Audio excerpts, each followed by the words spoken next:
Irmãos, a paz de Cristo, bem? Podem sentar, muito obrigado. Está bastante quente hoje, mas o nosso coração também está quente, pelo amor de Deus que arde nele, graças a Deus. O pastor Eduardo me fez esse convite, com muita alegria eu aceitei. E falando aqui de números, né?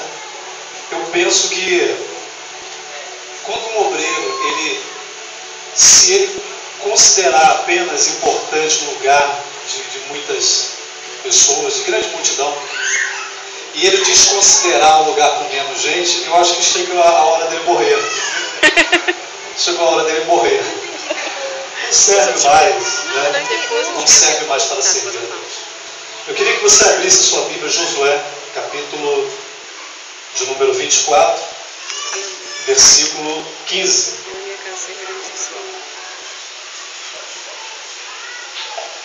24, versículo 15.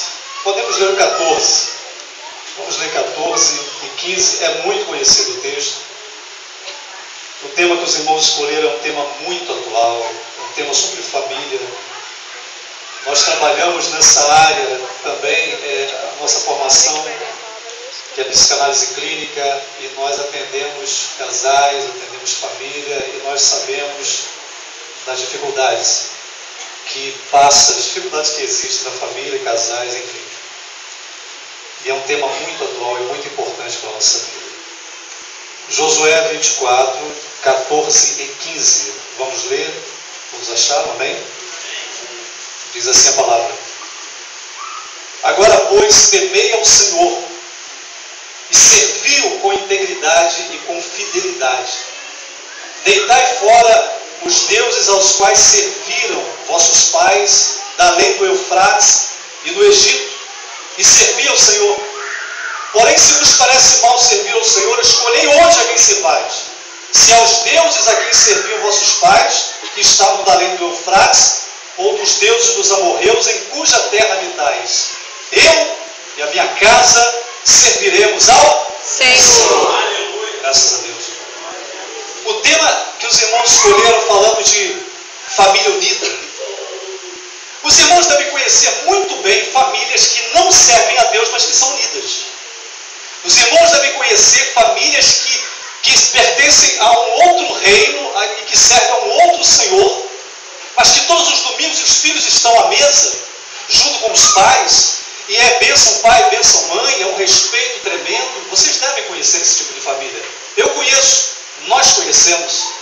Mas o que nós estamos querendo falar nesta noite não é meramente uma estrutura familiar tradicional. Nós não estamos querendo entrar numa área natural, estamos querendo ir mais adiante do que isso. Como somos igrejas de Cristo, igreja do Senhor, nós estamos querendo avançar um pouco mais, estamos querendo falar aqui de um propósito de Deus para a família cristã do Senhor na igreja dele. Queremos ir um pouco mais além. E se nós quisermos ir um pouco mais além, vamos deixar aquilo que é material e vamos entender então esse mistério que Josué menciona nesse versículo, quando ele disse: eu e minha casa serviremos ao Senhor. Antes disso, os irmãos vão perceber dois elementos importantes aqui: temei ao Senhor e serviu com integridade. Então, se eu fosse falar de família tradicional, nós falaríamos de uma estrutura comum, mas falando de uma família cristã e espiritual, precisamos começar com essas duas coisas: temer ao Senhor e servi-lo com integridade. É o alicerce exato da igreja, é o alicerce exato de uma família. Toda família que tenta e que quer servir ao propósito divino na terra precisa começar por essas duas coisas. Então vocês percebam que Josué, ele não teve meio termo nenhum. Isso daí é uma coisa que a gente tem que prestar bastante atenção hoje nos nossos dias. Nós não podemos entrar pelo lado político da história, ou seja, aliviar aquilo que é conveniente e frear aquilo que eu posso frear. Nós não podemos aqui, então, usar um meio termo, quando a Bíblia já disse qual é o termo dela. Nós não podemos aqui usar de um artifício, se a Bíblia deixou as coisas nuas e claras diante de nós. Então Josué não foi nem um pouco político quando a questão era dizer dizer para o povo qual era a expectativa divina e qual era o propósito do Senhor para aquele povo. O povo saiu do Egito para ser um povo diferente. As famílias saíram do Egito para serem famílias diferentes. Homens e mulheres diferentes. Então chegou um momento, chegou uma verdadeira encruzilhada. Agora, o que fazer aqui? Que sentido tomar? Que caminho seguir? Então Josué aqui, ele me lembra muito as palavras de Jesus, quando Jesus disse assim: quem quiser vir após mim, negue-se a si mesmo, tome a cada dia a sua cruz e siga-me. Jesus não foi nada político também aqui. Ele foi determinado. Jesus foi direto. É como se ele estivesse dizendo assim: só serve se for dessa forma. Só é bonito se é assim. Nós temos que ficar muito atentos nesse atual século, irmãos, porque muitas filosofias se criaram. Criaram-se igrejas para atingir a todos os gostos, a todo tipo de filosofia, a todo tipo de entendimento. Só que nós precisamos atentar para uma coisa, irmãos: aquilo que não é revelação de Deus não trará vida espiritual. Aleluia. Porque as palavras de Jesus são espírito e são vida. Aleluia. Não há como conhecer isso de uma outra forma, senão espiritualmente, através do Espírito de Deus. Glória a Deus. Então a família aqui vai começar com temei ao Senhor. E quando a gente fala de temor, nós temos que tomar um cuidado muito grande ao ensinar os nossos filhos e qualquer pessoa que estejam sobre a nossa proteção, sobre a nossa guarda. Nós precisamos tomar cuidado para não apresentar um Deus de uma figura policial, de uma figura dura, de uma figura que busca para a punição. Quando a Bíblia diz sobre temer ao Senhor, está muito mais relacionado à reverência, está muito mais relacionado a respeito do que medo. Logicamente, irmãos, que o temor do Senhor, ele vai atingir níveis. E eu vou dizer para os irmãos um nível maravilhoso em que o temor do Senhor atinge. Quando você abre a sua Bíblia em Isaías, no capítulo 6, a partir do primeiro versículo, vocês vão se deparar com aquela visão maravilhosa que Isaías narra. Quando ele fala que no ano do rei Uzias, eu vi o Senhor assentado sobre um alto sublime trono, e o seu séquito enchia o templo, e enfim. Vocês vão ver também no versículo, quando Isaías, já terminando, já no meio da sua narrativa, ele diz assim: e os serafins clamavam uns para os outros. E o que eles diziam? Santo, Santo, Santo é o Senhor dos exércitos. Toda a terra está cheia da sua glória. Mas o que me chama a atenção é que os serafins, eles tinham 6 asas. Com 2 cobriam o seu rosto, com 2 cobriam os seus pés, e com 2 eles voavam. Então, você deve se perguntar em algum momento da sua vida por que, por exemplo, asas que cobrem rosto. E eu li um comentário muito interessante uma certa feita, e achei muito verdadeira essa interpretação. Asas que cobrem o rosto está relacionado ao temor, como se os serafins não ousassem olhar diretamente para Deus. Imaginem só que serafins são considerados guardiões da autoridade de Deus. E o seu nome literalmente quer dizer ardentes. A visão dos serafins, se você olhar para o aspecto de um serafim, você terá uma impressão de que ele arde, como se fosse chama, enfim. Aí eu te pergunto, aonde será então que se encontra a falta de temor entre os crentes? Qual é o fator que determina a falta de temor na vida dos crentes? Eu vou dizer a vocês: falta de conhecimento. Porque se os serafins que estão próximos de Deus, que são os guardiões da santidade de Deus, se esses serafins cobrem os seus rostos porque não ousam olhar diretamente para Deus, eu te pergunto, aonde é que está o equívoco então? Por que existem alguns crentes que chegam de peito aberto e que falam qualquer coisa com Deus e que tratam os irmãos de qualquer forma e que tratam a igreja de Deus de qualquer forma, esse salão, enfim, onde está então, onde está o erro que faz essas pessoas tratarem aquilo que é sagrado de uma forma tão valorizada? A falta de conhecimento. Porque quem conhece a Deus cobre o rosto para aleluia. Quem conhece a Deus não ousa olhar diretamente. Mas você vai me dizer: mas nós somos filhos, nós temos um acesso direto. Claro que temos, Hebreus diz isso. Cheguemos com confiança ao trono da graça. Nós temos confiança para chegar, mas não confunda confiança com falta de reverência. Não confunda confiança com desrespeito. Por isso eu disse, o temor que Josué afirma nesse texto está mais relacionado a respeito do que a qualquer outra coisa. Temor reverente ao Senhor. Então o primeiro pilar que eu preciso colocar em termos de família é exatamente temer ao Senhor. Pode ser que alguém não tenha motivos para temer um pai ou temer uma mãe. Pode ser, por exemplo, que um filho não encontre um exemplo tão perfeito, tão maravilhoso nesse pai ou nessa mãe para que possa imitá-lo, respeitá-lo, enfim. Mas se esse filho conhecer ao Senhor, ele saberá que esta figura que está dentro da casa dele, a despeito de todas as coisas, trata-se de uma figura constituída por Deus na instituição família, a fim de que exerça a ordem e exerça a autoridade. Você percebe como as coisas de Deus são perfeitas? As coisas de Deus não caminham de qualquer forma. As coisas de Deus andam em uma linha reta. A segunda coisa que Josué vai dizer é: serviu com integridade e com fidelidade. Mas o que é isso daqui? Irmãos, servir com integridade, o nome já diz, de forma integral. Servir de forma integral ao Senhor. O nosso jovem que louvou o Senhor aqui, ele falou assim: Deus não quer 50%, 30%, Ele quer por completo. 100%, Ele quer você completo. Então, servir de forma integral e fiel ao Senhor está se referindo ao meu todo. É o meu todo. Então, se eu fizer uma seleção daquilo que é mais conveniente a mim, eu posso ser qualquer coisa menos um servo de Deus. Sabe por quê? Porque o servo não possui desejo próprio. O desejo do servo é o desejo do seu Senhor. O que o servo quer é agradar ao seu Senhor. É isso que o servo quer. Os servos não possuem vontade própria. O servo não pode dizer para o Senhor assim: hoje eu não vou. Já pensou?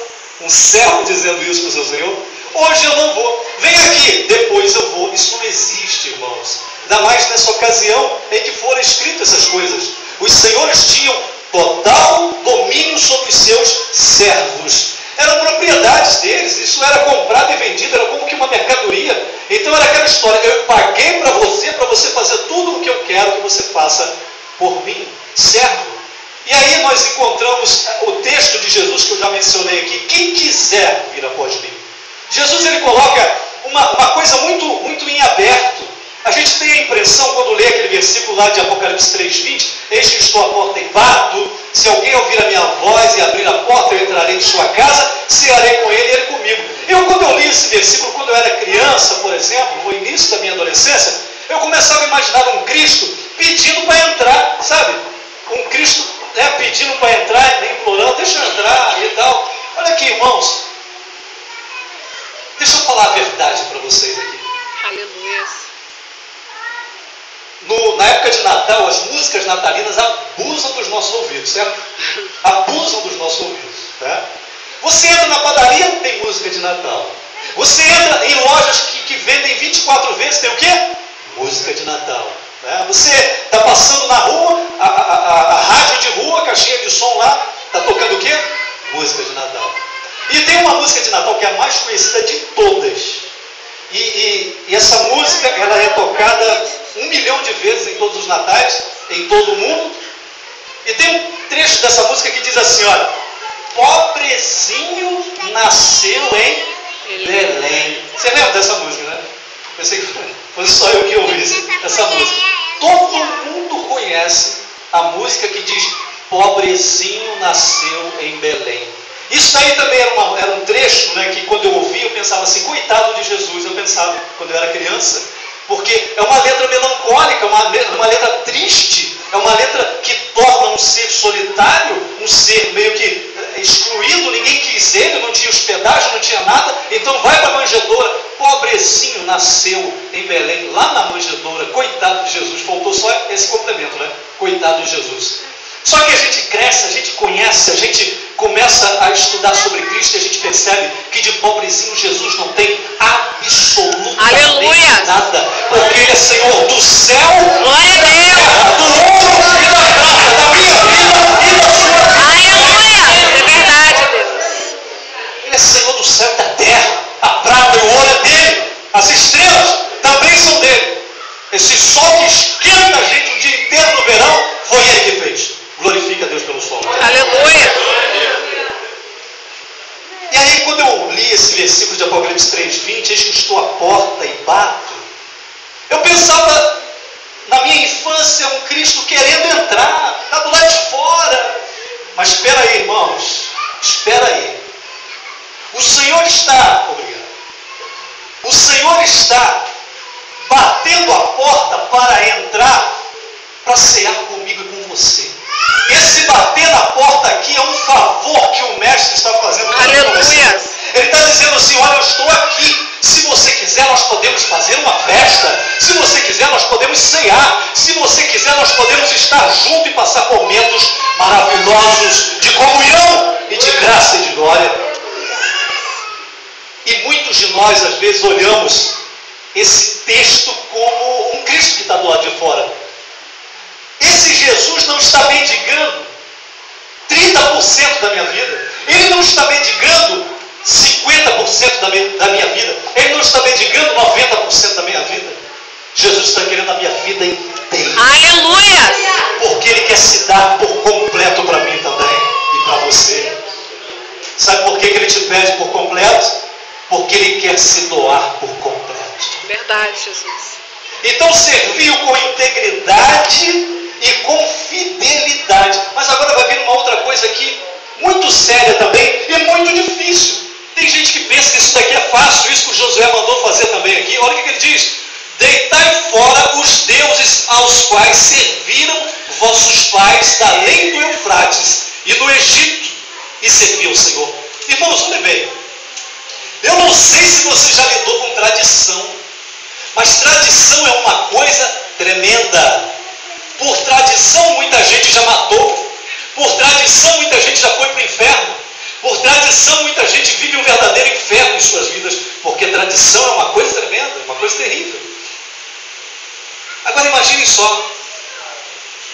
Toda uma tradição de servir a um Deus.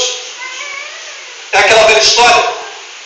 O meu bisavô serviu a esse Deus, o meu avô também, o meu pai também, e eu agora sirvo também esse Deus. Uma devoção familiar ao longo dos anos e ao longo dos séculos. Mas agora Josué está dizendo assim: olha, tem uma condição para que vocês se transformem em povo do Senhor. E a condição é lançar fora os deuses que os vossos pais serviram lá no Egito. Glória a Deus. Dizer isso aqui no Brasil é fácil. Brasil é um país denominado cristão, um número gigantesco de evangélicos, de católicos. É muito fácil fazer isso, dizer isso aqui no Brasil. Mas dizer isso a partir de um povo que teve um histórico idólatra é uma coisa muito complicada e muito difícil. Mas eu volto a dizer, a palavra do Senhor nosso Deus não possui meio termos naquilo que diz respeito ao nosso propósito de vida espiritual. Então não houve meio termos. Se não dá para ser, não será. E foi isso que Josué disse aqui.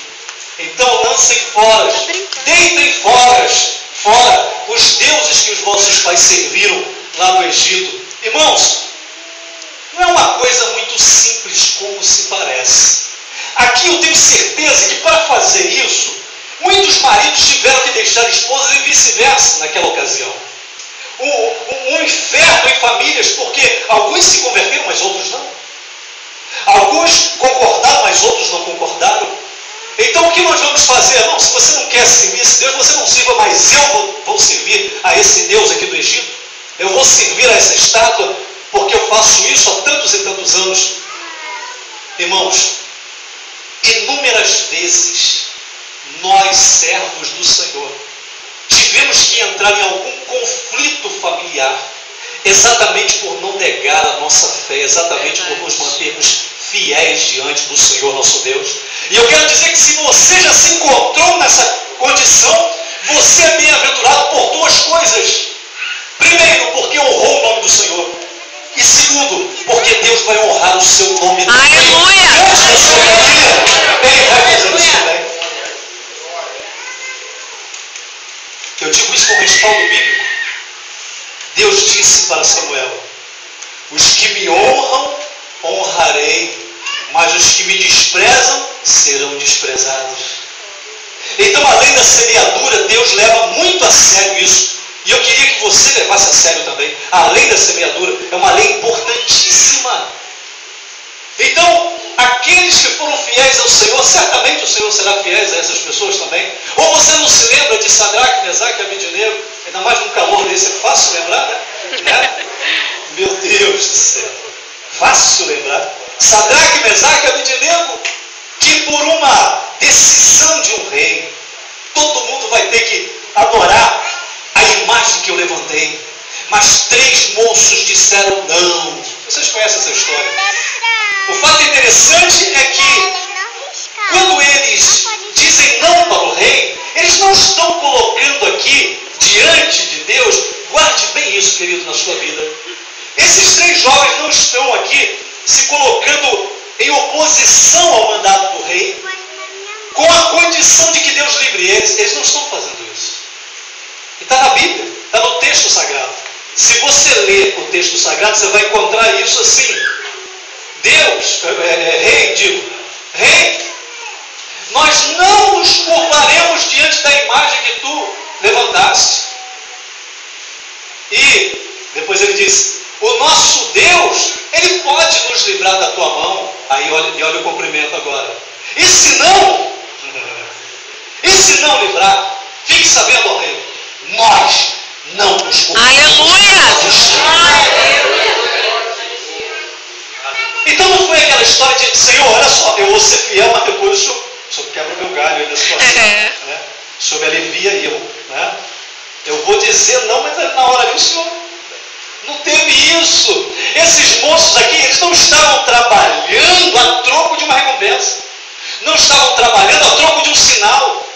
Irmãos, a gente tem que corrigir isso na nossa vida. Se a gente anda trabalhando e fazendo alguma coisa a troco de um sinal, a troco de alguma coisa que Deus faça. Porque esses moços aqui, Sadraque, Mesaque e Abednego, eles entram exatamente em uma situação acreditando que poderiam perder a vida. Foi assim.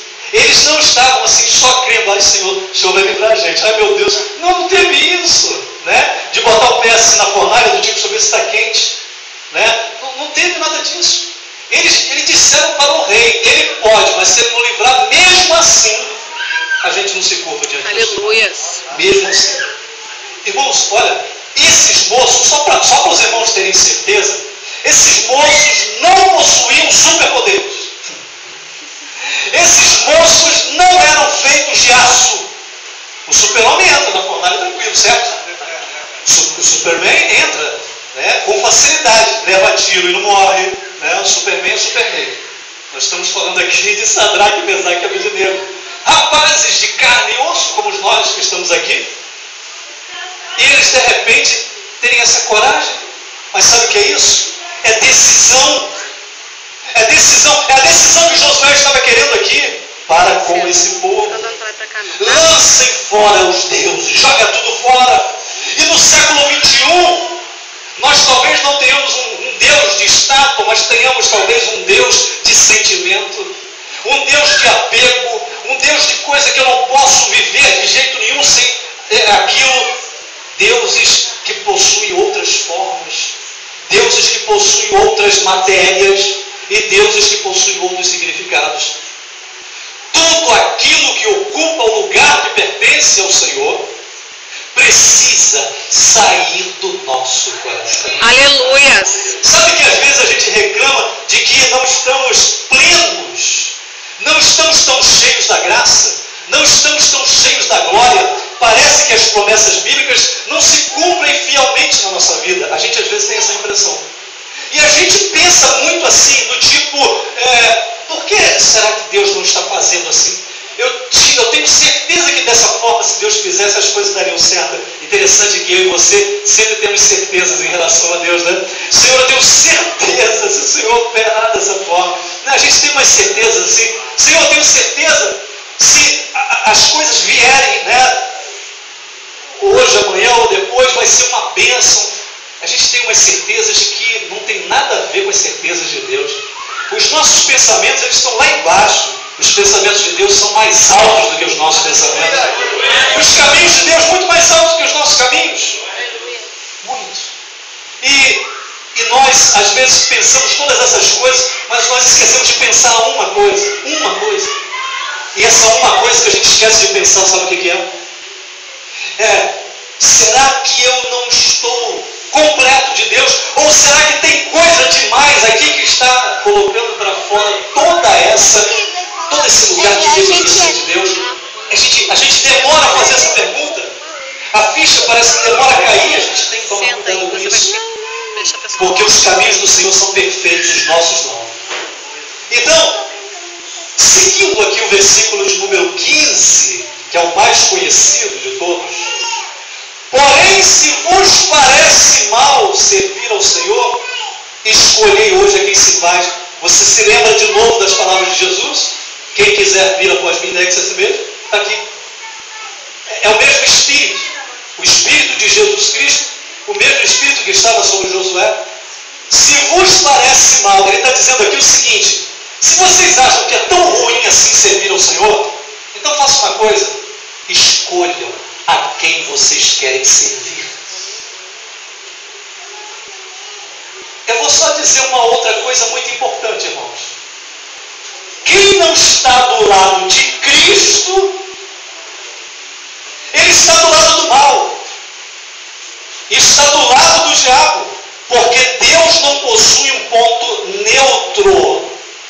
Se eu não me decido por Deus, eu me decidi por quem? É verdade. Existem apenas dois espíritos. Apenas dois espíritos. É o espírito da justiça, da retidão, da santidade, da vida de Deus e da glória de Deus. E também o espírito que é contrário a tudo isso. Lá no Éden, dois espíritos. A voz de Deus, o comando do Senhor, de todas as árvores dos jardins comerás, mas da árvore, da ciência, do fruto da árvore, da ciência do bem e do mal dela não comerás. Mas aí de repente vem a serpente, o outro espírito, e diz: porventura foi assim que o Senhor Deus disse? De todas as árvores dos jardins comerás livremente? Então percebam que Deus disse para que eles não morressem, mas a serpente disse para que eles morressem. Dois espíritos, duas direções, duas naturezas. O que Josué está dizendo aqui é: não existe um ponto neutro. Aleluia. Eu não posso não ser nada. Eu não posso jogar nos dois times. Eu não posso fazer gol aqui e fazer gol ali ao mesmo tempo. Uma das duas torcidas vai me matar, vai me cortar no meio, vai me picar todo. Eu não posso fazer isso. E se eu não posso fazer isso na esfera dos homens pecadores, será que eu poderia fazer isso na esfera de um Deus que é santo eternamente? Um Deus que está acima de toda glória, de toda santidade, de tudo que os homens podem fazer, de tudo que as suas criaturas angelicais também podem fazer por Ele. Será que, se eu não posso fazer isso por homens pecadores, jogar nesse time, fazer gol nesse time, e no mesmo jogo fazer gol nesse time aqui, eu poderia jogar e trabalhar em duas posições do reino espiritual? Claro que não. Absolutamente não. E por isso que Josué está dizendo aqui: escolham a quem vocês querem servir.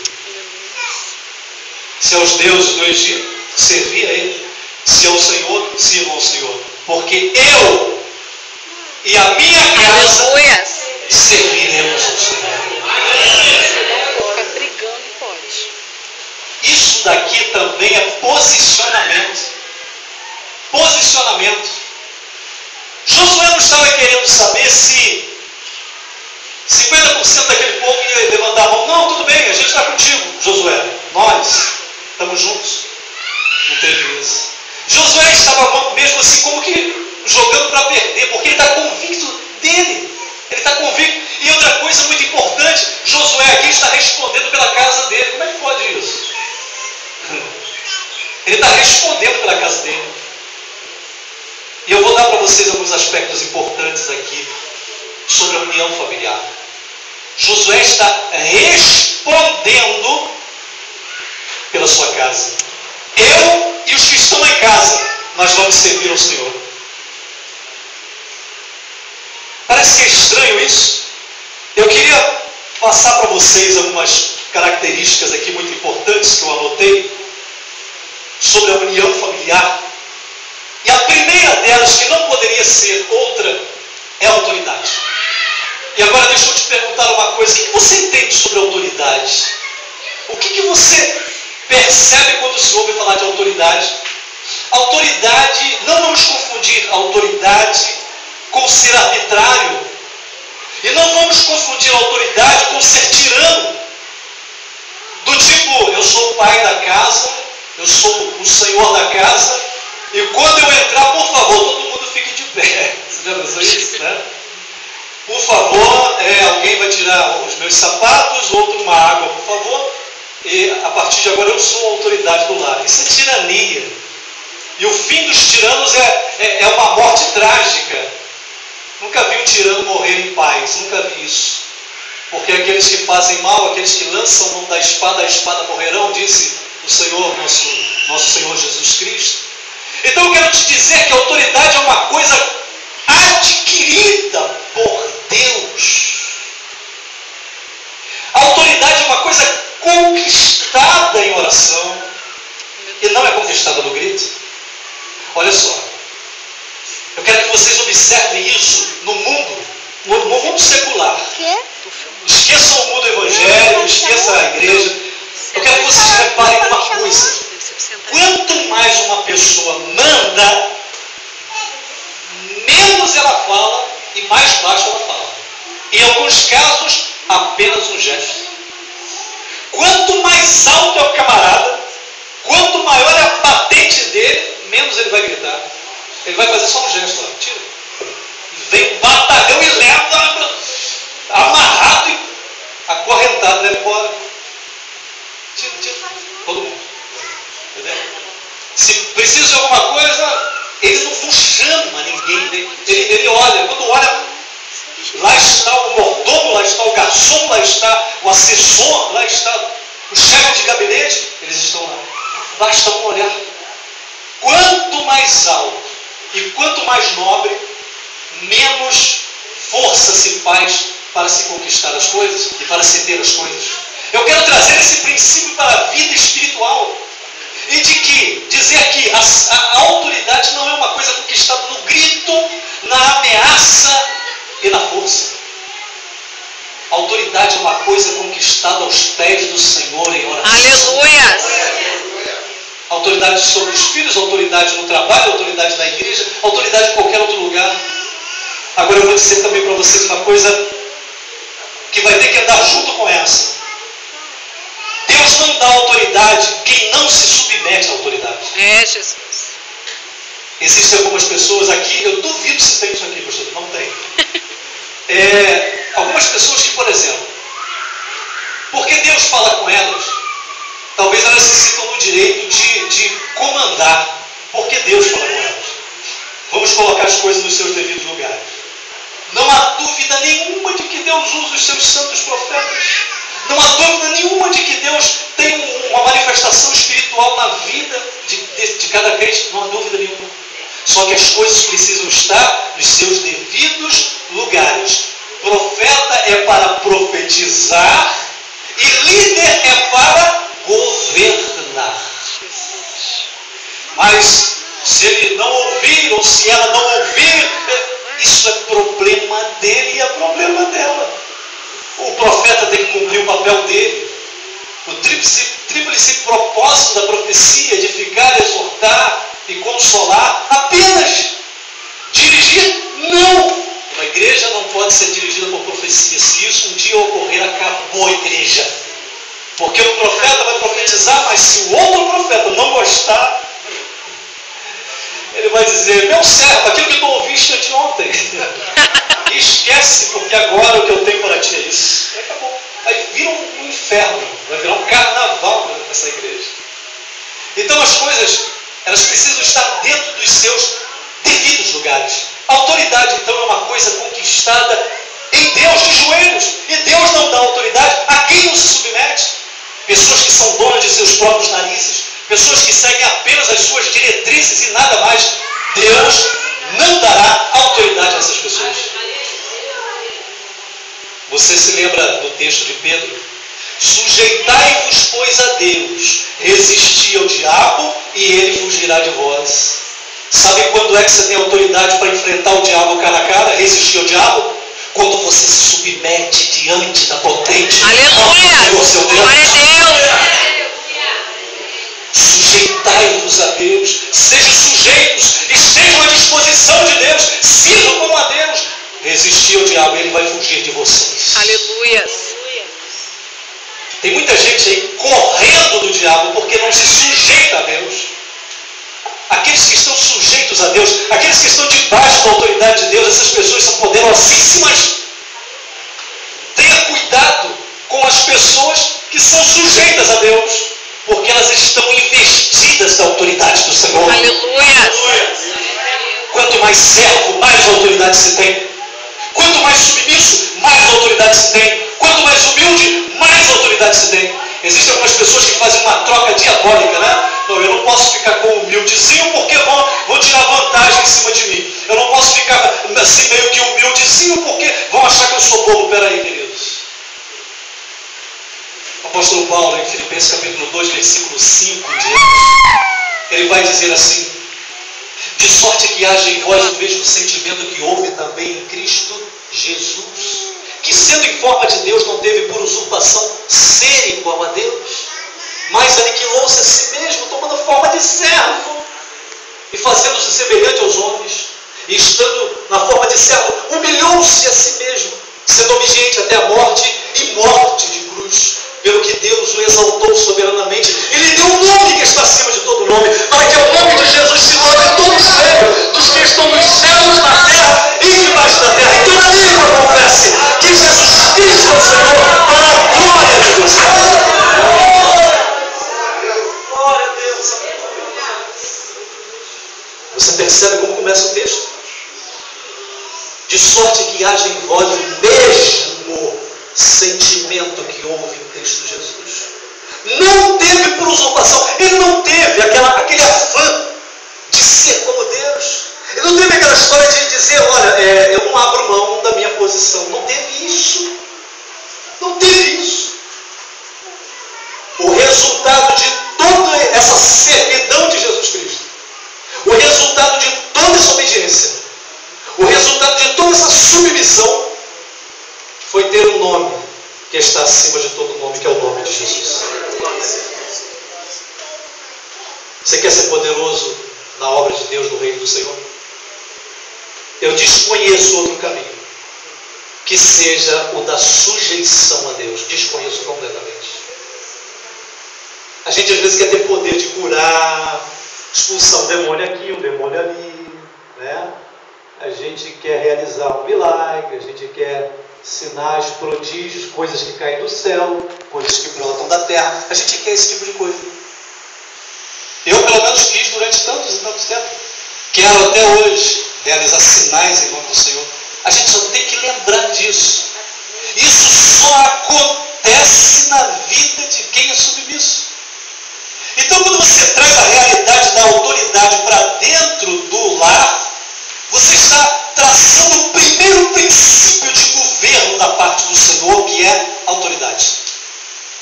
Nos céus, na terra, e por que não dizer no inferno? Porque os demônios também possuem o seu comandante. E até ali também existe uma hierarquia. Ou seja, o universo funciona a partir de hierarquia. O universo funciona a partir dessas coisas. Mas então, o que dirá de uma família onde cada cabeça é um universo, onde cada cabeça é um governo? O que dirá disso?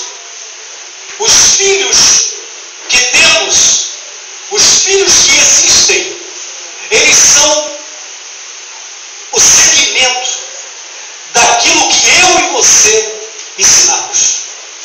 Eles vão dar seguimento disso. Se não ensinamos verbalmente, ensinamos através dos nossos atos e da forma como nós nos portamos. Então, a primeira característica é a autoridade, a segunda característica é amor. Tudo que você fizer, mesmo com autoridade, faça com amor. A terceira característica é demonstração de amor. Deixa eu mostrar a diferença de duas coisas. O que adianta, por exemplo, eu dizer para minha esposa, eu te amo? E a demonstração disso, como é que é? Não, ela sabe que eu amo. Não, a minha esposa sabe que eu amo ela. Que eu a amo.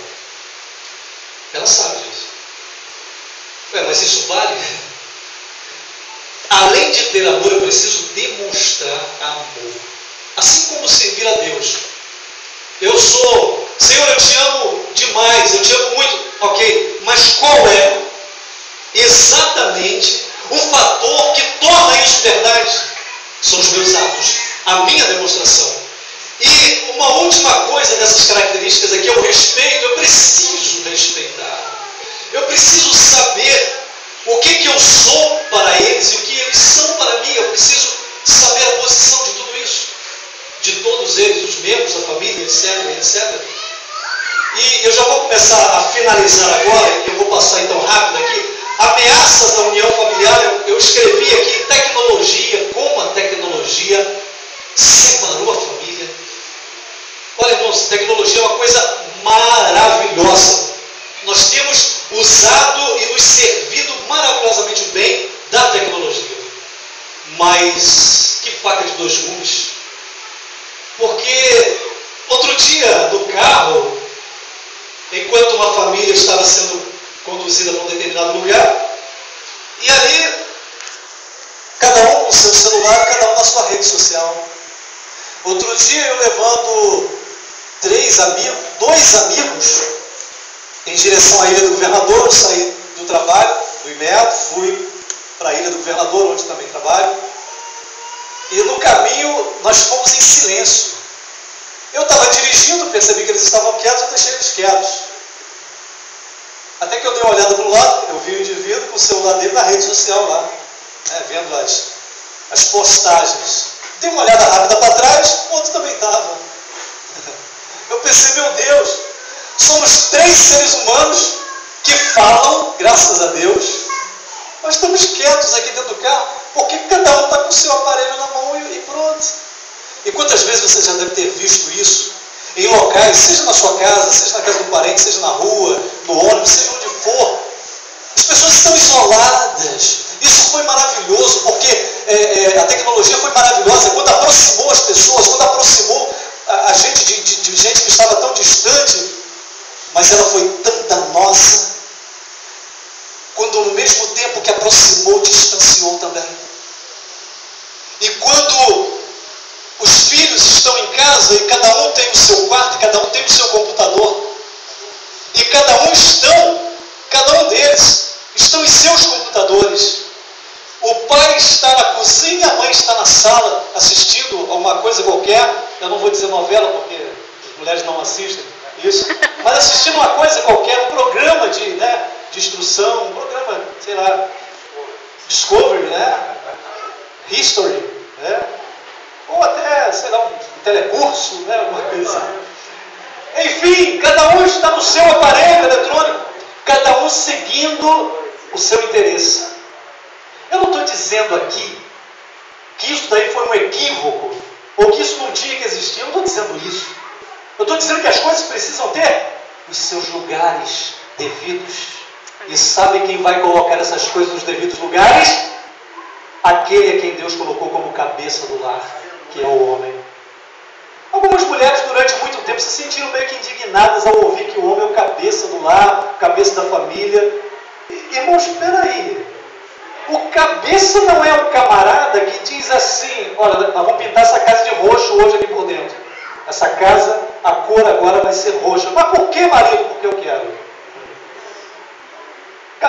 O cabeça instituído por Cristo não é isso. Olha, a partir de hoje nós não vamos comer carne mais. Vamos comer apenas verdura. Esse não é o cabeça do lar, esse daí é um tirano do lar. É aquele de quem todos têm medo. Esse é o chefe do lar. O chefe, né, como se fosse de uma aldeia, né, e não de uma casa. Mas o cabeça do lar é o plano perfeito de Deus. É o homem que é sacerdote do lar. Ele ora para que as coisas todas funcionem certo e deem certo. Ele é o provedor do lar. É ele que trabalha, que se rasga no trabalho, que o suor desce e lágrimas. E ele é que trabalha para que o alimento e a provisão venha para dentro de casa. O plano de Deus para esse que é o cabeça do lar é aquele, como disse Paulo aos Efésios, que o marido deve amar a esposa como Cristo amou a igreja e se entregou por ela. Isso significa que se o marido estiver em casa e a casa pegar fogo, ele só pode sair de lá depois que ele tiver certeza que não tem mais ninguém preso lá. Então, se alguém tiver que morrer na casa, vai ser esse cabeça do lar que vai ter que morrer. Está escrito. Vós, maridos, amai as vossas esposas, assim como Cristo amou a sua igreja e se entregou por ela. Jesus se entregou como? Deitado na cama, certo ou errado? Jesus se entregou como? Na rede deitado, certo ou errado? Jesus se entregou como? Deitado na relva, certo ou errado? Jesus se entregou onde? Na cruz. Na cruz do Calvário. Aleluias. Então, se vem um tiro de lá para cá, a minha esposa está aqui, então eu tenho que protegê-la. E o tiro tem que pegar em mim e não nela. Então, mulheres, só para que as mulheres entendam que no propósito divino, cabeça do lar é o homem que te protege e que te traz sossego, paz e que promove o seu bem-estar. É isso que é o cabeça do lar. Ele é o sacerdote da casa. É muito importante respeitar o marido, porque, além de tudo isso, ele é uma pessoa que recebeu da parte de Deus a designação de autoridade no lar. É muito importante que a mulher respeite. Eu não estou dizendo que a mulher concorde, ok, vamos pintar de roxo a nossa casa aqui por dentro. Ok, nós vamos comer verduras a partir de agora. Alface, agrião, almeirão, bertalha, chicória, espinafre. Nós vamos comer isso. Taioba é bom, né? Não é isso. Não é isso. Não é isso. Não é respeitar nesse sentido. É respeitar no sentido de que esse meu marido, ele recebeu de Deus a designação de sacerdote do lar. É isso. A autoridade, mas também vai vir o respeito. A tecnologia foi uma ameaça. Intervenções externas. Intervenções externas são gente que vem dar palpite, vem tentar viver a sua vida. Ação diabólica, isso daqui é o que não falta, o diabo lançando seta e enfim, etc., tentando destruir a vida. E por último, o que eu quero parar aqui, mesmo sem terminar. Excesso de trabalho, a gente tem que tomar tanto cuidado com isso. Excesso de trabalho. Porque o trabalho me cansa, o trabalho me esgota, tanto fisicamente quanto também mentalmente. E de repente eu chego em casa e eu precisava ter um tempo para conversar. Mas agora eu quero tomar um banho e dormir. É só isso que eu quero. Eu só quero tomar banho, comer e dormir. E nada mais. Então eu preciso tomar cuidado para que isso não ocorra. Homens, precisamos tomar cuidado para que isso não ocorra. E que eu não tenha tempo e nem forças para que consiga orar. Eu preciso tomar cuidado com essas coisas. Irmãos, uma família unida, ela começa aos pés do Senhor Jesus. Aleluia. E não existirá sem autoridade, sem governo vindo da parte de Deus. Você pode ter certeza disso. Então eu quero deixar essa palavra aos irmãos nesta noite. Eu quero deixar essa palavra que Deus colocou no meu coração. E dizer para os irmãos, irmãos, os nossos pensamentos não são os pensamentos de Deus. E eu te peço em nome de Jesus, não pense baixo, pense alto, porque o teu Deus é mais do que os seus pensamentos. Eu quero que você repreenda, em nome de Jesus, existem alguns jargões que a tradição brasileira trouxe para nós. Quando alguém pergunta, e aí, está tudo bem? Mais ou menos. Né? E aí, está tudo bem? Não está nada. Está ruim. Né? Pior do que isso, não pode ficar, sabe? Esses jargões. Eu quero que você repreenda essas coisas em nome de Jesus. Sabe por quê? Uma mulher já tinha o seu filho morto. E ela caminhava em direção à casa do profeta e encontrou com alguém pelo caminho e perguntou, como tu estás? Como vai? Vai tudo bem? E ela disse, vai tudo bem. Vai tudo bem porque o propósito dessa mulher não era reclamar diante de pessoas que nada podiam fazer por ela. Diante do profeta, aquela mulher desabou e disse, eu não te pedi um filho. Eu não te pedi que isso acontecesse, agora meu filho morreu e tal, aquela história que os irmãos conhecem. Até que o homem de Deus foi lá e trouxe a vida daquele moço de novo. Eu quero que você repreenda esses jargões em nome de Jesus. Aleluia. As coisas estão boas porque estão sob o controle de Deus. Aleluia. As coisas estão boas porque você é igreja de Deus. As coisas estão boas porque o sangue de Jesus comprou a sua vida do inferno e da morte. As coisas estão boas por causa disso, sim. E porque Deus pode fazer todas as coisas pela sua vida. Fique de pé agora, em nome do Senhor Jesus. Eu quero orar por você. Aleluia, Deus. Deus maravilhoso, Jesus.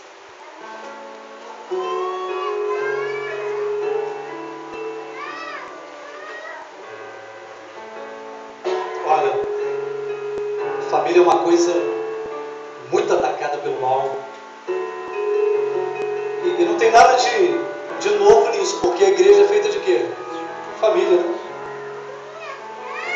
O interesse do nosso inimigo é acabar com a igreja, mas isso ele não vai conseguir porque as portas do inferno não prevalecerão contra a igreja do Senhor. A igreja vai marchar e o inferno vai recuar pelo poder do nome de Jesus que está sobre a igreja. Mas as setas são muitas setas. E agora nós vamos fazer uma oração. Aqui no Garrão, lugarzinho deserto, né, pastor Eduardo? Aqui na cidade, não, aqui é o Garrão, aviário. Aqui é o aviário. Um lugar ermo, estrada de chão batido, terra batida.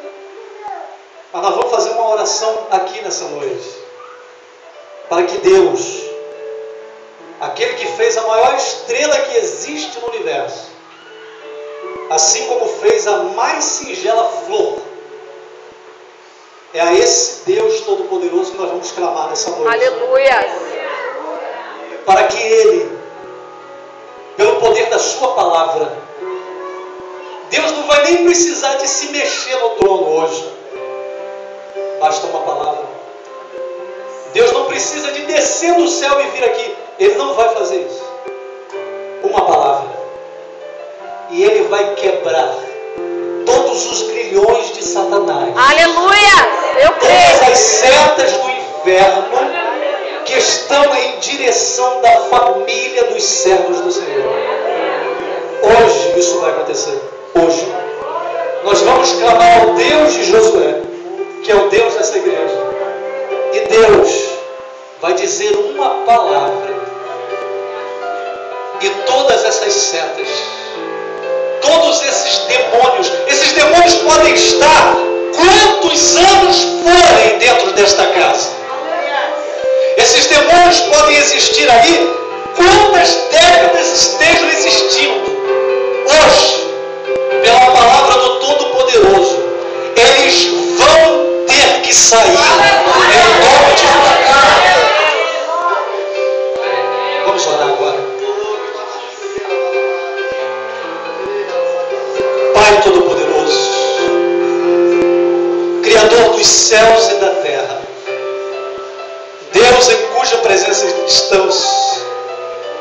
Deus que é soberano. Deus que fez todas as coisas apenas com a palavra do seu poder.